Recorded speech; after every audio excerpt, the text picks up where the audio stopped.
Coming to this university and to this city has always felt a bit like coming home to me.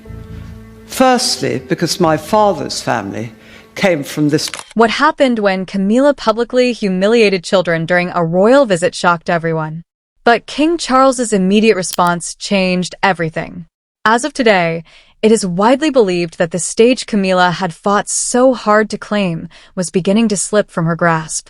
Her role as queen consort had long been controversial, criticized by senior royals, including Princess and Prince William, and openly argued Camilla should never be called queen due to her past affair with King Charles during his marriage to Diana.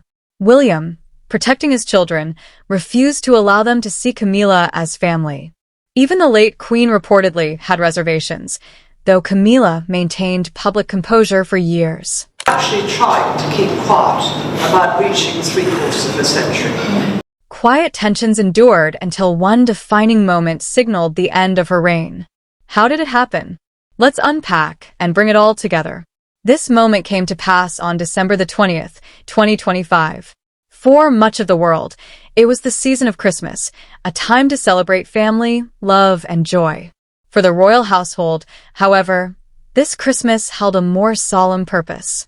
It was a season to reach out to those who were often overlooked, to bring comfort to those who were in pain, to acknowledge those who could not celebrate in the usual way. King Charles, weakened by a recent cancer diagnosis, had issued an official memo to all senior working royals. It clearly outlined their roles for the holiday season.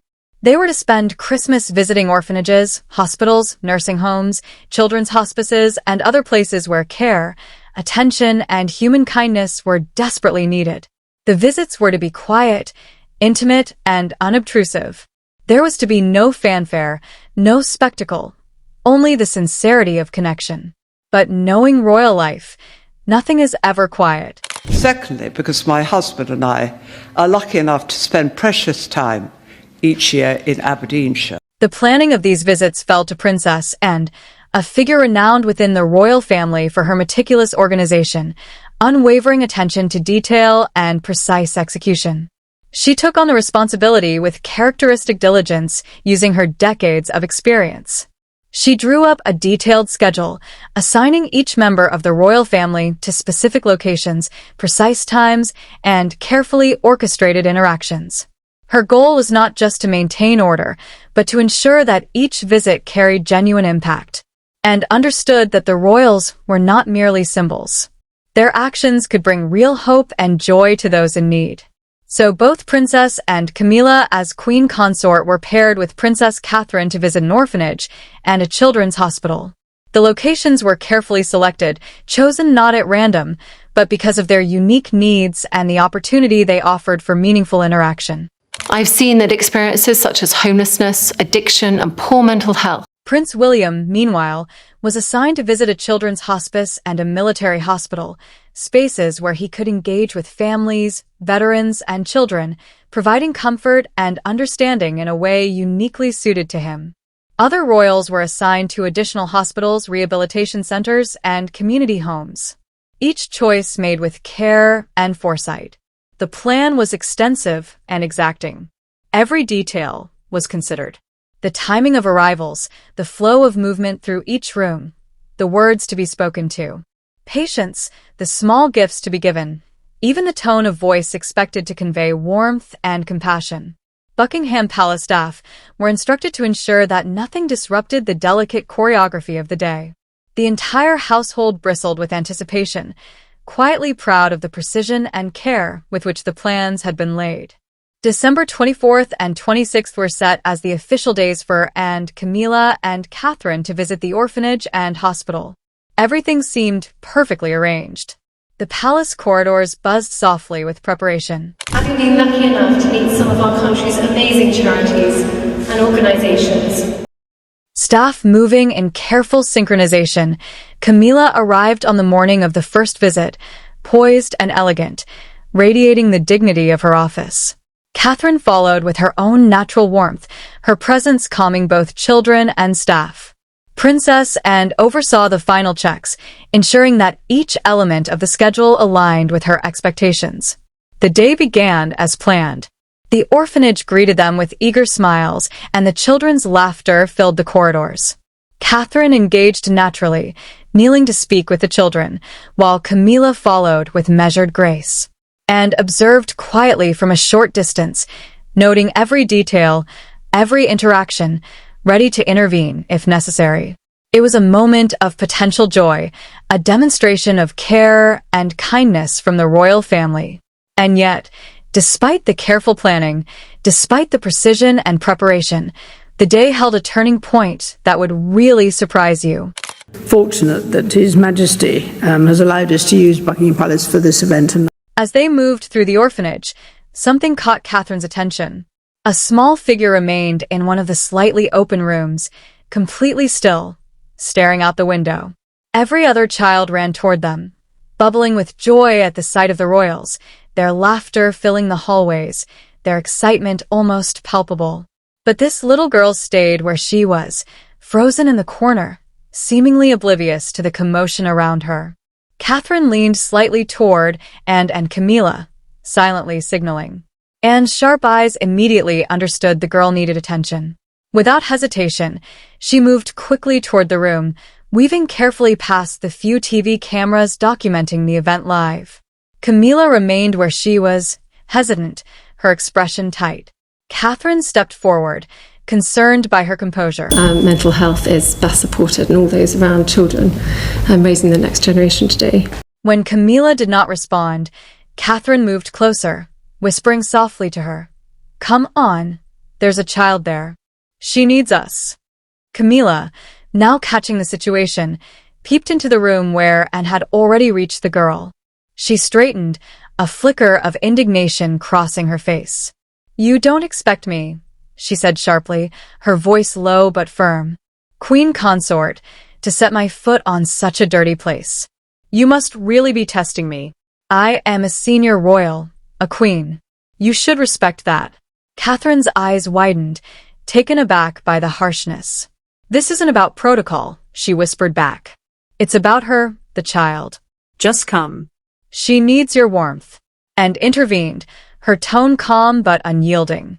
"Camilla, this isn't about status. It's about kindness. Step in now." Yet Camilla did not move despite the camera that was recording everything live. By the time the conversation ended and guided Catherine gently out of the room, their whispered words barely audible over the soft hum of the cameras. "Don't you know there are cameras televising this moment?" Anne asked, her voice low but urgent. "What will they say of us if they see us arguing in front of these children?" Catherine shook her head, exhaling softly. Just about happy, healthy children. This is about the society I hope we could and can become. "It doesn't matter, and right now, it's about her. That's all that matters." And gave a small approving nod. Together, they re-entered the room and approached the girl, her hand tapping lightly on the child's back. "Hello, princess," she said quietly, gently. The girl slowly turned, and in that moment, the sight took both Catherine and Anne by surprise. Her face was marked by burns, deep scars that had clearly healed over painfully, but left visible reminders of her trauma. The girl's eyes were wide, wary. Catherine crouched to meet her gaze. "Hello there," she said softly. "What's your name?" "Pearl," the girl whispered. Her voice was fragile, carrying the weight of months of fear and loneliness. Anne's heart clenched. "Pearl," she said gently, offering a reassuring smile. "You're safe now. I promise you're going to be okay. We're here with you." So, I've grown to appreciate just the quality of the racing at Ascot as well as the Pearl's voice trembled as she asked almost matter-of-factly, "When is Mommy coming back?" Catherine exchanged a glance with Anne, their expression somber. "Pearl, can you tell me what happened?" and asked carefully, crouching closer, trying to offer comfort. Pearl hesitated, then her voice cracked. "There was a fire. My brother and sister and Mommy, they got caught. And then they were gone. I stayed in the hospital for months, but the burns, they're still fresh." Her small hand touched her cheek lightly, as though remembering the pain. She continued, her words tumbling out in a rush. "When the robbers came, they shot my daddy. Mommy said he went to heaven and would come back, but I haven't seen him. And now they tell me Mommy, Vivian, and Maxwell will come back, but it's been 3 months. They don't want to play with me. They say I'm a monster. Pearl pointed at the other children in the room, her eyes welling with tears. Anne's voice softened as she reached out a hand. Pearl, you're not a monster. You're brave, and you're not alone anymore. I'm here. Catherine's here, and we're going to help you. Pearl blinked, trying to process the warmth in Anne's words. Really? She asked quietly, her voice a mixture of doubt and hope. But by offering those continuation funding to most successful past winners. Really? Anne said gently, guiding her toward the door. You're safe now, Pearl. You're a princess, and princesses are never alone. You are loved, and people care for you. As they stepped out, Pearl glanced back at the room where the other children had been playing. She had been isolated for so long, but for the first time in months, she felt someone seeing her. Not the burned face, not the trauma, not the loss, but her as a child who deserved care, kindness, and protection. And carried Pearl's small hand as they walked through the hallways. Catherine quietly by their side. The cameras captured the moment. Yes, but in their own minds, the royals focused on something far more important, the healing of a small, fragile life. And whispered again, reassuring her, reminding her that she was strong, that she had survived horrors that no child should ever know. By the time they returned to the group of children outside the room, Pearl's steps were steadier. The other children paused, noticing her presence. She no longer seemed like the frightened, withdrawn girl from before. She was part of something bigger, surrounded by people who cared. And though the scars on her face remained, Anne and Catherine both saw in her eyes a spark of life, of hope that had not been there before. And bent down once more. To represent the former Entente powers as we remember the service and sacrifice. Pearl, she said softly, you're going to be okay. We're going to help you, and you're going to play, laugh, and feel safe again. I promise. Pearl looked up at her, small tears running down her cheeks, but a tiny smile breaking through. It was the first sign of trust, the first sign of comfort. She had allowed herself in months, and held her hand a moment longer, whispering, You are not alone. You are not forgotten, and you are loved. As they walked back toward the main hall, Pearl between them, Catherine and exchanged a glance. It was a quiet acknowledgement of the enormity of the moment, the pain they had witnessed, the resilience they had seen, and the simple truth that sometimes presence and kindness mattered more than protocol or status. For Pearl, the small gestures of care had begun to untangle the weight of her trauma. For the royals, the experience was a stark reminder that the crown, the titles, and the status meant little in the face of human suffering. Opened the East Stand when it was built at about 2 weeks' notice because they'd been let down. And in that quiet, emotional moment, the distance between the palace and the children's world seemed to shrink just a little as love and compassion filled the space that had once held only fear. But it did not end there. In fact, it got worse. As they reached the main hall, Camilla adjusted her posture, signaling that it was time for her to give the prepared speech. The event was drawing to a close. Yet, she seemed visibly impatient. Oh, that is, yes, I do. How riveting. So you talked to a lot of people. The royals had been at the orphanage for nearly an hour, and she wanted to leave. And, still holding Pearl's small hand, gently handed the girl over to Catherine, whispering a few words of reassurance.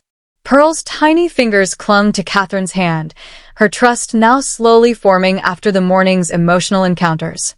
Turning to Camilla, Anne's voice was firm. What's the meaning of this? You can't just rush through. There are children here who need attention, not just words. Camilla's expression tightened. The place. It stinks. The children are crying. The halls smell. I can't stay here any longer. I wasn't made to linger in such conditions. Anne's eyes narrowed. That's no excuse. You're meant to lead by example. And even if you wanted to leave, you should never have started the speech while I'm here.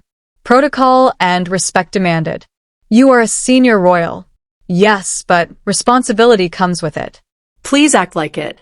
Camilla's lips curled in irritation. Who put you in charge? Besides, I'm the queen consort, not you. I hold the title. You are not in charge here. I'm completely hopeless at it. I was a really bad actor at school, and The cameras remained fixed on the scene, capturing every tense exchange, and kept her composure, careful to contain the situation before it spiraled. With a quiet sigh, she gestured to the staff, subtly signaling them to carry on with the event. Camilla eventually gave a brief, hurried address, attempting to cover her obligation. Catherine, meanwhile, knelt among the children, playing with them and sharing warm words, while Pearl stayed in Anne's protective hold the entire time, her small face slowly lighting up amidst the care and attention. 40 minutes later, at exactly 2:30, Camilla took the microphone. Again, this time, Anne did not object, though the tension in the room was palpable. The words that came out sent a shock through everyone present. "Thank you, I suppose," Camilla began, her tone dripping with thinly veiled disdain. "It is certainly something to be here, in these conditions.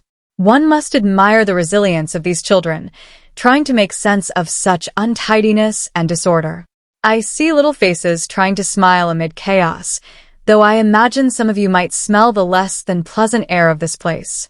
Truly, it takes patience to endure this environment day after day." A few adults shifted uncomfortably. Some children looked confused. Catherine's hand instinctively moved to comfort Pearl, who clutched her sleeve. "And I must ask," Camilla continued, glancing at Anne and Catherine, "how exactly do you both manage to supervise such a place? Surely it requires skill, something that perhaps not everyone can claim. One would think experience and competence might be required, though I see only effort." The head of the orphanage, Mrs. Smith, stared in disbelief, clutching the ceremonial check Camilla had brought. Her lips parted, but no words came. The remarks were sharp, mocking both the children and the royals tasked with caring for them. When Camilla finally handed the check to Mrs. Smith, it almost felt incidental. The sting of her words lingered in the room, and the staff and children were left silent, unsure of how to respond. Anne stepped forward with calm authority, taking the microphone. Her voice carried both dignity and warmth. "Ladies and gentlemen, children," and began, her eyes sweeping the room. "We are here today to recognize courage, not to mock it. These children have endured circumstances no one should face, and yet they remain hopeful, resilient, and full of potential. The care provided by the staff and the love shown by every helper here deserves respect and appreciation." She turned to Pearl, kneeling so she was at eye level with the small girl. "Pearl, you are not alone. You are seen. You are valued. And you are loved. All the children here are part of a family that cares for them, a community that welcomes them. We must remember their dignity and celebrate their strength, not belittle it." Anne's voice softened even further, addressing the other children and their guardians. "Let's make sure Pearl feels safe, welcome, and part of this group. She has shown immense bravery, and today we honor her story and the stories of all of you." Pearl's small eyes glistened with tears. I had to give you the go-ahead. You did. You did a very good job. It's brand new. Yes. As she listened, the elder children around her began to shed theirs, too. Touched by her courage and the recognition she was finally receiving, Catherine gently held Pearl's hand, kneeling to reassure her.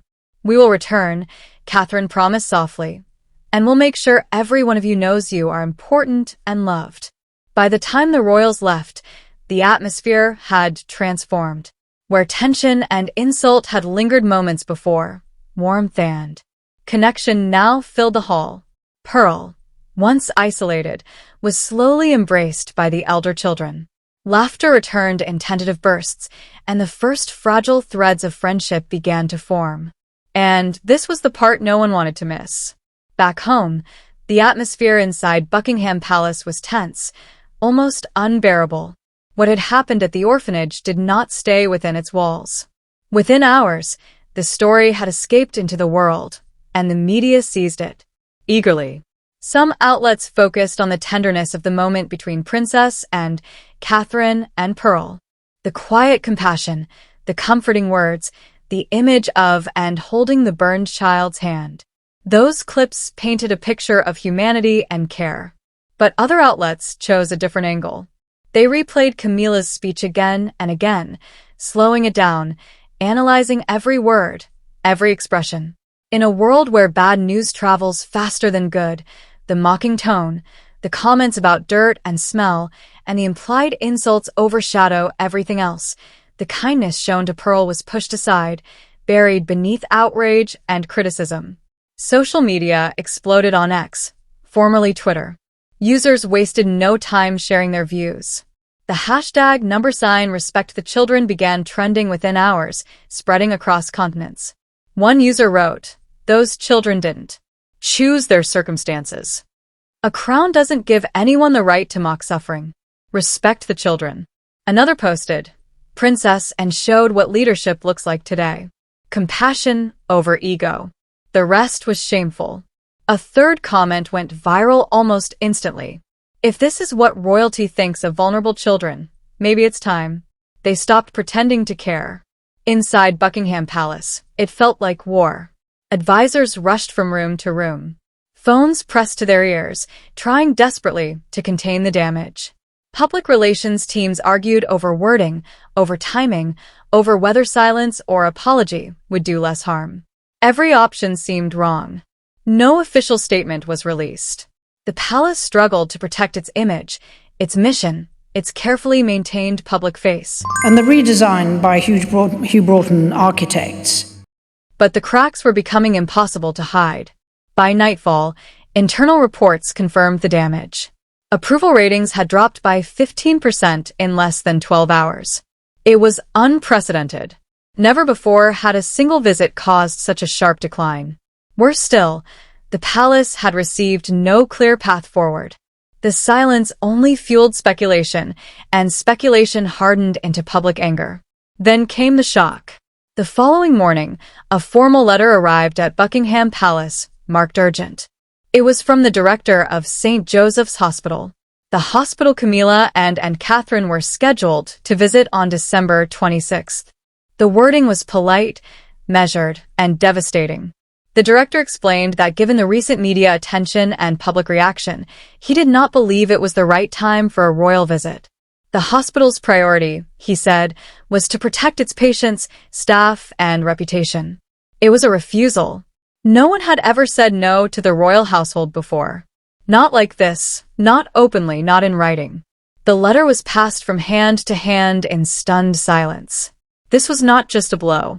It was an insult, a public rejection that spoke louder than any headline. The implications were severe. If one institution could refuse a royal visit, others might follow. The authority of the crown, once unquestioned, now seemed fragile. And that was when King Charles heard of it. The news reached him in the quiet of the morning as he sat with his medical advisors already weakened from treatment. The approval drop, the viral outrage, the hospital's refusal. Each detail landed heavily.